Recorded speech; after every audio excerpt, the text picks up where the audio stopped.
In the UFC today, there are a lot of fighters who are overrated, there are a lot of fighters who are underrated, and in today's video, I'm going to go through every single division and go through every single ranked fighter and pick out the one who I think is the most underrated fighter in that division. This isn't to say that they're one of the best fighters in the division, this isn't to say that a lot of people say that they're the worst fighter in the division, just people who I think are very good in each division and who don't get enough respect from the fan base as being that. First of all, we're going to start in the flyweight division. I one that isn't going to sound very smart talking about underrated, but I'm going to go with Alexander Pantoja. Obviously, he's the champ of the flyweight division. He's got wins over guys like Brandon Moreno, Brandon Royval, but I still see guys say that he's not very good, that he's one-dimensional, that he's a chin merchant. When if you look at his fights, guy like in his last fight versus Royval, as you can see there, he 50-45'd him. Royval, who then 2 months later turned around on short notice at high elevation and beat Brandon Moreno pretty clearly. I think most people agree on that. And in the Brandon Moreno fight, I think that was his first 5-round fight in the UFC. And even though he gassed out, we saw him come back in the later rounds. I think he won both rounds 4 and 5 and came back to win, so he showed the championship heart. His grappling is very good. A lot of people say that he's boring just because of that one fight he had with Royval, where he was laying and praying for a lot of that fight, admittedly. But he's had some absolute wars. The Figueiredo fight was great. I know we lost that, but that was 5-6 years ago now. First Royval fight was great. The scrambles in that fight were insane. The Moreno fight where he won the belt was obviously one of the best title fights ever, one of the best fights ever in the UFC. So yeah, I don't think this guy gets the respect he deserves. Obviously, he's fighting Usyk next, which doesn't really help his case because Usyk doesn't really deserve the shot. He's ranked number 10. So I do think he's going to submit Usyk, even though Usyk has got very good grappling, very underrated grappling. And I don't think he'll get the respect he deserves. I do think he's going to hold that belt for a long time. I think he'll beat Usyk. I think he'll beat Makayev if he gets a title shot. Royval, I think he'd beat him again. I don't know who beats him for a while. I do think we're going to end up seeing him challenge for the bantamweight title one day. I think that's going to be the next time he loses. Him and Sean O'Malley do have a bit of bad blood. You can see him there with his fucking rainbow hair. But yeah, Alexander Pantoja, one of the best pound-for-pound fighters in the UFC today, doesn't get the respect he deserved. He's my most underrated fighter in the flyweight division. Next we go to the bantamweight division, guy who just very recently had a big fight booked on the same card as Pantoja. And that's Jonathan Martinez, who I think is one of the best fighters in the bantamweight division right now.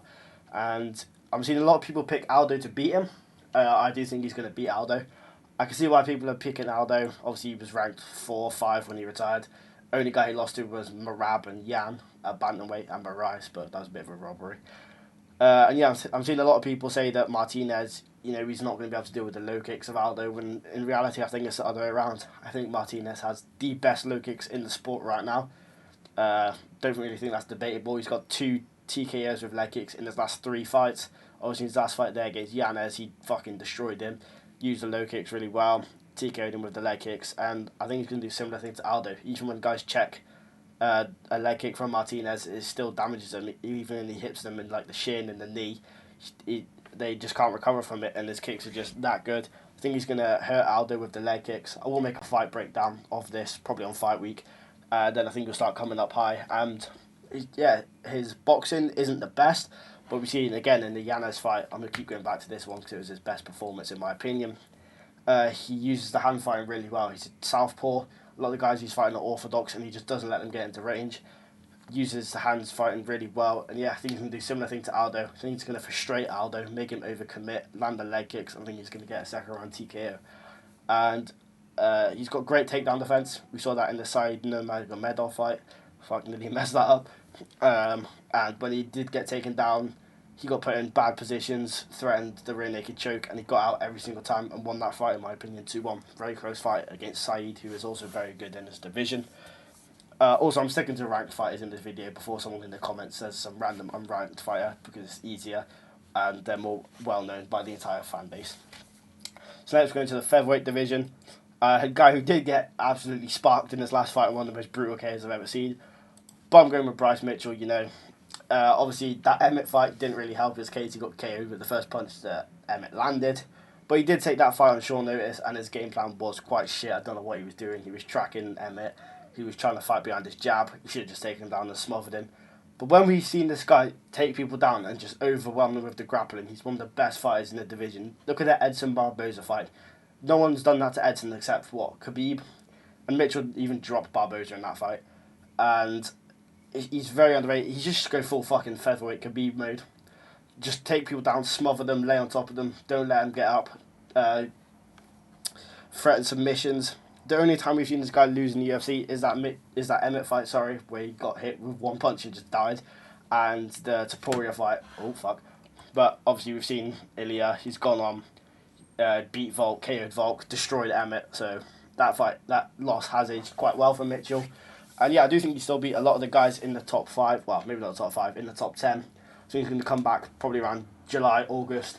I think he'll win his next fight. He fought Ige, wasn't the best performance, but again, it's not the style of fighting that Bryce should be fighting. He should be taking people down and smothering them. He's trying to stand up with these guys too much. I do think he'll learn his lesson from trying to do that with Emmett and fucking dying. And yeah, I think Bryce Mitchell, most underrated guy in the rankings at featherweight. Next, we're going to the lightweight division. A guy who fought a couple of weeks ago, nearly lost that fight, and a lot of people are underrating him. I don't think he'll necessarily become champ. I do think he might fight for the belt one day, and that's my boy Mateus Skamrot. No idea how he's managed to get his way into the top 5. You know, he got a pretty fluky win against Fiziev. I do think he would have lost that, but I do rate Fiziev very highly. RDA, yeah, he did win pretty clearly. It was pretty boring. And he did get caught in the first round and nearly got KO'd. But yeah, I do think this guy, he's a very good fighter. He's got some of the best takedowns in the division, maybe the best. Obviously, you've got Islam, so it's kind of hard to say that. But he's got very good takedowns. We saw him beat Turner on short notice. It's just his style isn't very fan-friendly, which is why a lot of people don't rate him as high as he should be rated. And he's got some underrated striking. In that Fiziev fight, he was that straight right hand. He was landed it multiple times on Fiziev. He was one of the better strikers in the division. I do think his next fight, he deserves the loser of Arman Sarukian versus Charles Oliveira. Obviously, he's already beaten Arman before. Very controversial decision. I do disagree with it. I think Arman won 3 rounds to 2. But in that fight, he did show that he's championship material in terms of his cardio. He went 5 rounds against Arman. He won round 4 and 5, in my opinion. I think he just didn't start fast enough. I think if he did, it would have been a different story. Obviously, he's lost to Beneil. I do think he's a lot better than Dariush. It's just that was a pretty bad style matchup for him. And I do think he'd win the rematch. Obviously, Beneil's been chinned a couple of times, which probably makes it a bit easier. But yeah, most underrated fighter in the lightweight rankings for me is Mateus Skamrot. Next, we go to the welterweight division. If you know me, you know that I'm an avid hater of this man, but I have to admit, he's very underrated. He's a very good fighter. I do think he only loses to Leon and Usman. And as Bilal, remember the name Muhammad. Not really much to say. It's just, I fucking hate him. We know this. He's going to fight Leon next. He's going to get slept. But on a real, he's beaten some of the top guys in the division. That Burns fight, he 50-45, my boy. But obviously Burns got injured, which kind of takes away from that win. But you look at guys like Luke, he beat him 49-46 pretty clearly. TKO'd Brady on the feet, that was pretty impressive, although below Brady's striking isn't the best. Beat Wonderboy pretty impressively, 30-25 Wonderboy. I think he beat Wonderboy more impressively than Shavkat did. He took Wonderboy down at will, held him down, 2 10-8 rounds, absolutely destroyed him. And yeah, Belay's got wins over guys like Maya. That first Leon fight, I think, is a reason why people don't rate him as high as he should be. He was getting beaten pretty badly in that fight. I do think, like I said, he will lose when he fights Leon next, which I think will happen in June, in the co-main event. But yeah, Belal, very underrated, absolute prick. Hope Leon sparks him. Yeah, next we go to the middleweight division. This guy's getting rated a lot more fairly, as he should get rated recently, due to how his last fight went. He fought at UFC 298, he had a great performance, beat another rising contender. I think you probably know who it is. It's Anthony Hernandez. This guy, I think he's going to be a future champ. His last loss was to Kevin Holland. I think he's on like a 5-fight win streak since then. And he was originally supposed to fight Ikram. Obviously, Ikram pulled out. He fought Kopylov instead, destroyed him, took him down, put an insane pace on him, choked him out in the second round. Kopylov had nothing for him. And yeah, I do think this guy, I've got a fight booked for him. Well, not booked, but I've got a fight that I think should be next for him, which is on a card builder pretty soon, which I'll say. And I think he'll win that one. It's a very tough test though, so it wouldn't surprise me if he loses. But he's still pretty young. I'm not sure how old he is. It doesn't say here, I don't think. But yeah, Anthony Hernandez, I think future champ. He's got great submissions. He's got a great all-round game, to be honest. And yeah, Anthony Hernandez. Next, we go to the light heavyweight division. And it's Anthony Smith, you know. On paper, he is the greatest fighter of all time. On paper, he would beat John Jones. He did beat John Jones on paper, sorry. Obviously, you know, he was dominating Jones. He hit Jones with that knee to the head on the ground. And, you know, right. On a real, most underrated fight in the lightweight division, you can see him, he beat the shit out of Smith last year. Khalil Roundtree. Some of the best Muay Thai we've seen in the UFC. The most fucking aggressive and violent fighter. He fights like everyone owes him money, which I do think will end up getting him chinned at some point. But I do think he's going to fight maybe a Johnny Walker next, maybe Jan Blachowicz, which would be a very intriguing fight with the low kicks of Jan. Obviously, Khalil's got great Muay Thai. We have to check those kicks pretty well. You can see him just kind of being a shit out of Smith there. But yeah, Khalil Roundtree. I think one of the main reasons people underrate him is because of that Dustin Jacoby fight, which was a brutal robbery. Jacoby clearly won that fight. But I do think if they were to rematch, Khalil would be him, probably KO him. He looked so much better in that Smith fight. He was supposed to fight Mirzakhanov, which would have been very intriguing. Mirzakhanov's also a great striker, beat Jacoby as well. Said he fought Smith on short notice. I do think he should fight Jan Blachowicz, maybe in the July pay-per-view. I think that'll be in Salt Lake City. They do like going there around July and August. And yeah, I think Khalil Roundtree, if he beats Jan, maybe a title shot. Obviously, you got Pereira versus Hill next month and Ankalaev after that. But maybe I fight one more, maybe like a Rakic or a Yuri. But yeah, Khalil Roundtree, most underrated fighter in the light heavyweight rankings, in my opinion. Now we go to the last guy here, heavyweight division. I'm going with Alexander Volkov. His last fight, we saw him absolutely destroy Tai Tuivasa.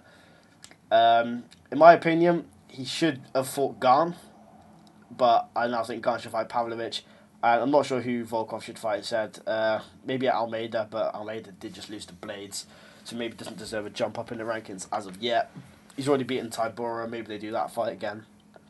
Seeing as Tybura also just subbed Tuivasa last weekend.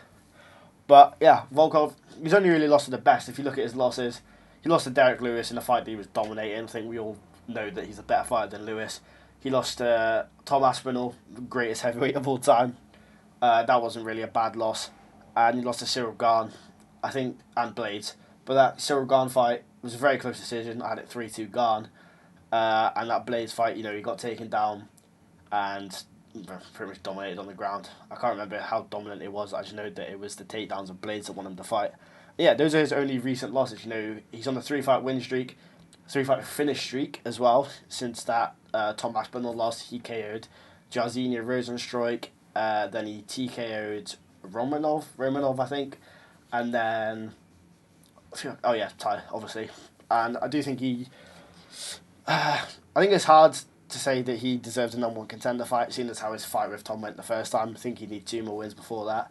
I think he should fight someone just below him in the rankings, maybe like an up-and-comer in the top 10. I can't really think of anyone. And then maybe like a Gane versus Pavlovich loser. But yeah, Alexander Volkov, very underrated. He's on a 3-fight win streak. And yeah, those are my most underrated fighters in every single UFC division. Thanks for watching. I'm not sure what vid's going to come out tomorrow. Maybe another card builder. I dropped my Paris one yesterday. Go check that one out if you haven't seen it already. Yeah, thanks for watching.